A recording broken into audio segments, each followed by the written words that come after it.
Buenos días, bienvenidos a Serenity Markets. Les habla Juan Esteve en este lunes 17 de enero del año 2022. Según he escuchado yo en la radio, hoy es el día más triste del año.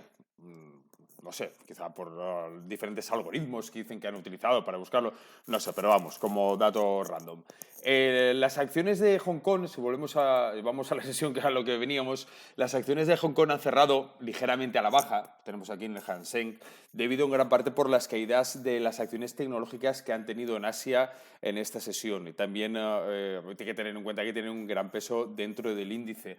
En el Shanghai Composite ha cerrado en más 0,58, levemente al alza, y en China más 0,52. Lo que nos hace ver, obviamente, es que una vez más las acciones tecnológicas, y por lo menos ahí en Asia, son las grandes perjudicadas. Por cierto, hemos conocido el dato de que la economía china creció más rápido de lo que se esperaba en el último trimestre del 2021, pero el crecimiento que está teniendo aún está en un ritmo más débil desde hace un año y medio para acá, lo que está llevando, o lo que ha llevado al Banco Central, como ya comentamos, a recortar las tasas de los préstamos. En Europa, hoy tenemos una sesión levemente alcista, el DAX más 0,29, continúa esa lateralidad a corto plazo que ya habíamos visto, que ya había mostrado aquí en este gráfico, está bastante por la línea descendente o por el tramo descendente de este canal.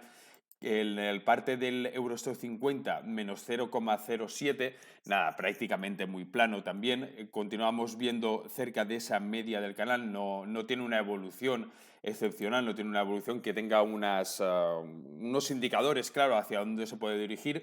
La que tenemos en común en todos los índices europeos, como digo, en estas últimas sesiones desde el principio del año 2022 y aquí en el CAC, que como ya comenté a finales del 2021, estaba teniendo un comportamiento bastante más excepcional que el resto de sus vecinos europeos, sí que estamos viendo que existe esa lateralidad en las cotizaciones en las últimas sesiones. En el IBEX 35, un 0,42, exactamente lo mismo, esa lateralidad en estas últimas sesiones, en las primeras sesiones del año.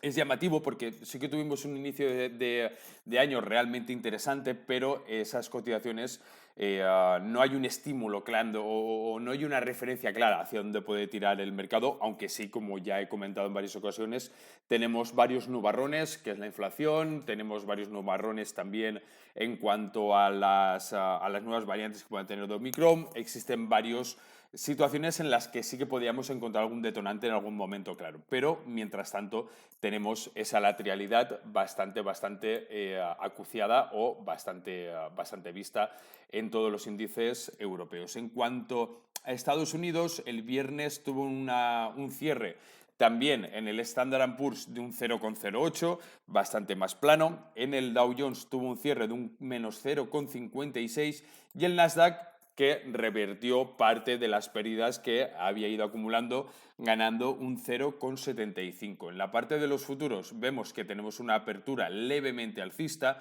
aunque no está muy claro cómo se desarrollará, porque un más 0,02 para el Nasdaq no podremos anticipar todavía que esa apertura, o incluso con un más 0,11 del Standard Poor's o un 0,15 del Dow Jones, no podemos anticipar una apertura alcista, aunque por ahora, como digo, los futuros nos podrían indicar que vamos hacia esa dirección.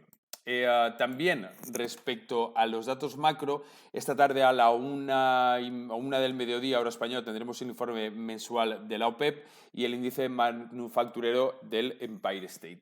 En cuanto a las materias primas, tenemos el euro subiendo un 0,03, el Brent más 1,07 y el VTI más 0,86. El gas natural continúa sus descensos, un 2,79, y en las partes de las criptomonedas continuamos exactamente igual con esa lateralidad del Bitcoin y del Ethereum cayendo en estas últimas 24 horas un 0,26 y un 0,95 para el Ethereum. Volvemos a esos rangos de lateralidad que también he comentado en sesiones anteriores.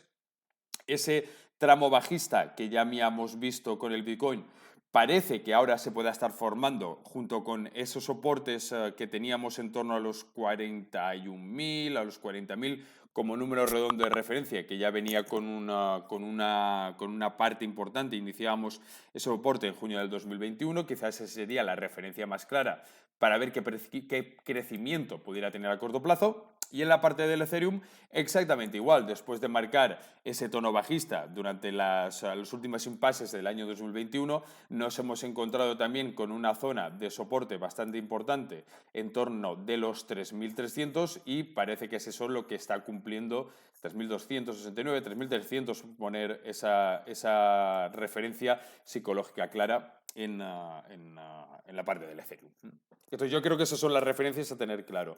No hay ningún dato relevante ahora mismo. Ver el informe de la OPEP, como he dicho esta tarde, en Estados Unidos y ver esa apertura que veremos con José Luis esta tarde, la apertura americana y cómo se desarrolla los primeros tramos de cotizaciones. Pasad buen día y nos vemos, nos escuchamos mañana. Saludos.